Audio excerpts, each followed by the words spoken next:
two trends. The public radio audience has gotten older and older.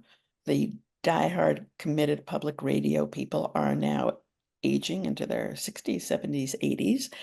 And um, because of the fracturing of the media marketplace, there's so many places to get your news.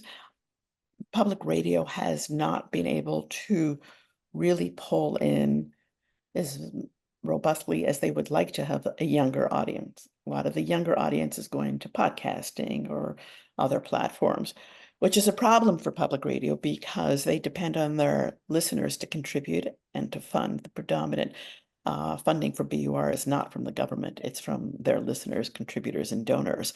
So as that cohort ages out, the question is, are younger people coming in who will be willing to support BUR? This is part of the strategic reason that when I was there, we went so actively into the podcasting space because we understood that we needed to go where the audience was.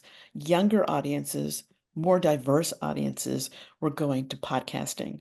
They were not going to appointment viewing on the radio. As you probably know, Ray, young people don't have radios. Nobody under the age of like 50 has a radio.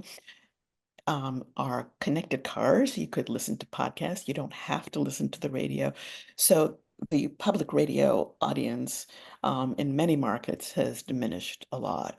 And the audio sources for really good programming has increased. I mean, the New York Times audio department is fantastic. A lot of former public radio people have gone over there. You could get really quality news and analysis and podcasting from lots of other places now beyond NPR. So the challenge for public radio is to keep those young people in and contributing. But it is such a fractured market. I mean, I spent a year at the Shorenstein Center at the Kennedy School at Harvard, and my research was looking at news in the podcasting space. And a lot of young people told me they don't want to turn on the news at 6 o'clock and have a curated podcast for them. They don't want to listen to the radio at 6 o'clock and have another curated podcast that someone else decided which news they would be listening to. They're getting their news from social media. Which friend sent the latest story on some political story or some weather story? And what's alarmed me about that is like, okay, so if in your social feed, nobody has sent you the latest of what's going on in Ukraine, that means you don't know about that story.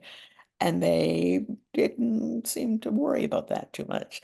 They wanted to pick and choose the news stories they listen to the same way they can now pick and choose the television programs they listen to. They do not want some kind of authority figure putting together an hour-long newscast telling them which stories they should listen to.